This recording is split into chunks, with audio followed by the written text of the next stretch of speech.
Hello everyone, কেমন আছো তোমরা সবাই? আশা করি তোমরা সকলে ভালো আছো। আজকে জানো তো আমার ছেলেমেয়ের স্কুল ছুটি আছে। যেহেতু স্কুল ছুটি আছে তাই গতকালকে কিন্তু আমি পাউরুটিগুলো কিনে এনে রেখে দিয়েছিলাম। আজকে ওদের ব্রেকফাস্টে ডিম পাউরুটি বানাবো তার জন্য।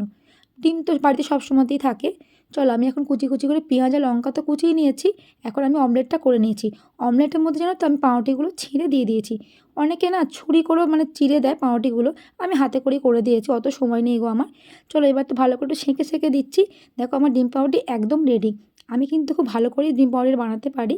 একদম তো দোকানের মতোই দেখতে লাগছে, তাই না? চলো ডিম পাউরুটি তো বানানো হয়ে গেছে। এবার একটু মেয়েকে দিয়ে আসি। উপরে একটু সস ছিটিয়ে দিয়েছি। আর মেয়েকে বলছি একটু খেয়ে দেখ কেমন হয়েছে, টেস্ট কর। মেয়ে তো খেয়ে বলছে মা ভীষণ ভালো হয়েছে, টেস্টি হয়েছে। আমি না প্রায় ডিম পাউরুটি করে থাকি আর ওদের স্কুলের টিফিনেও দিয়ে থাকি। ছেলে মেয়ে দুজনে খুবই ভালোবাসে খেতে। শুধু ছেলে মেয়ে বলবো না, হাজব্যান্ডও ভালোবাসে, আমিও ভালোবাসি। আর বিশেষ করে না আমার বাবা খেতে ভীষণ ভালোবাসতো। প্রায় বাবাকেও বানিয়ে দিতাম। চলো এদিকে ছেলেকেও তো দিয়ে দিয়েছি আর ছেলে তো খুব হাসছে। তো বলছে মা খুব ভালো হয়েছে খেতে। আমি আমার ছেলেকে একটু বকছিলাম যে দেখ ওরকম করে হেলে দুলে খাবার খেতে নেই, এক জায়গায় স্থিরভাবে বসে বসে খাবারটা খাও। তো যাই হোক ওদের ব্রেকফাস্ট তো করা হয়ে গেছে, এখন চলে এসেছি আমি ছাদে সবজি কাটতে। আজকে একটু রাইস আর চিলি চিকেন করব, তারই প্রিপারেশন চলছে। তো চলো সবজিগুলো কেন কাটছি ছাদে, কারণ নিচে তো কারেন্ট চলে গেছে, অন্ধকার হয়ে গেছে। তাই অগত্যা আমাকে ছাদে আসতে হলো সবজিগুলো কাটতে। সবজি তো সব কাটা হয়ে গেছে, এখন আমি নিচে চলে এসেছি, মানে চিকেনটা ভালো করে ধুয়ে নিচ্ছি। যেহেতু চিলি চিকেন হবে তাই হাজব্যান্ড কিন্তু দোকান থেকে বলে কাটিয়ে নিয়ে চলে এসছে একদম। আর সব সলিড পিস একদম। আমি না দুদিকে দুটো গ্যাস জ্বালিয়ে দিয়েছি। একদিকে রাইসের সবজিগুলো ফ্রাই করে নিচ্ছি আর একদিকে চিকেন পকোড়ার জন্য পকোড়াগুলো ভেজে নিচ্ছি। অনেকটাই যেহেতু চিকেন আছে তাই একবারে তো হবে না, দুবার আমাকে ভাজতে হবে। চলো পকোড়াটা মোটামুটি ভাজা হয়ে গেছে।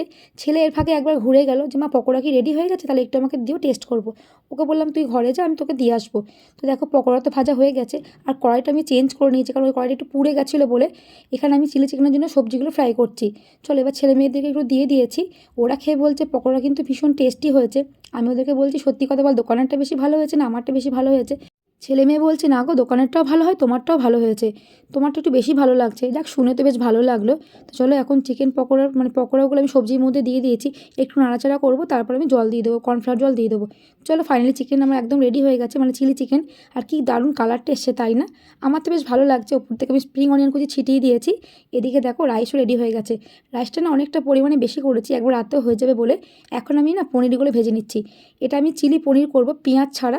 কারণ আমার মা যেহেতু পেঁয়াজ খাবে না তাই মায়ের জন্য পেঁয়াজ ছাড়া করে দিচ্ছি চিলি পনির। চিলি পনির দেখো আমার রেডি হয়ে গেছে, কত সুন্দর দেখতে লাগছে, তাই না? চলো আগে মাকে না খাবারটা দিয়ে আসি। মা খেয়ে বলবে কেমন হয়েছে।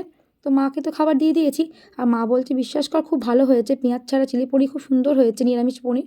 আর এখানে তো বাকি ছেলে মেয়েদেরকে খাবার দিয়ে দিয়েছি, মানে সবাইকেই খাবার দিয়ে দিয়েছি, হাজব্যান্ডকে, দিদিকে, ছেলে মেয়েদেরকে। সবার রিয়াকশান জানতে চাই যে কেমন হয়েছে বল। সবাই তো বলছে ভীষণ ভালো হয়েছে। যাক আমার রান্না করা সার্থক হয়েছে। সারাদিন পরিশ্রমের পর যদি সবাই বলে রান্নাটা খুব ভালো হয়েছে, মনটা তো এমনিই খুশি হয়ে যায়, তাই না বলো? নামের জন্য বলছি না, আমি বিশ্বাস করো আমি রান্নাটা কিন্তু ভালোই করি। আমি নিজে করেছি বলে বলছি না, আমি অনেকবার টেস্ট করেছি, নিজেও রান্না নিজেও টেস্ট করেছি। আসলে আমার ঠাকুমা না ভীষণ ভালো রান্না করতো, আমি ঠাকুমার গুণটাই পেয়েছি। এবার তোমরা হয়তো ভাববে নিজের ঢাক নিজেই পেটাচ্ছে, তেমন কিছু ব্যাপার না। আসলে দেখো আমি যেটা পারি সেটা পারি, সেটা তো স্বীকার করতেই হবে। এটা আমি বলে বলছি না, সবাই যেটা বলে তার জন্যই বলছি কথাটা। আমি নিজেও কিন্তু ট্রাই করেছি, আমার তো বেশ ভালোই লাগে। চলো সবার তো খাওয়া দাওয়া হয়ে গেছে, এখন আমি বসেছি খেতে। বিশ্বাস করো সত্যি করেই বলছি চিলি চিকেনটা এত টেস্টি হয়েছিল, রাইসটাও ভীষণ ভালো হয়েছিল। তো চলো সবারই তো খাওয়া দাওয়া হয়ে গেছে, আমিও খেয়ে নিলাম। তো ভিডিওটা কিন্তু আমি আজকের মতো আমি এখানেই এন্ড করছি। আর এই ভিডিওটা তোমাদের কেমন লাগলো তোমরা কিন্তু অবশ্যই কমেন্ট করে জানিও। তোমাদের সঙ্গে দেখা হবে নেক্সট ভিডিওতে। Bye bye.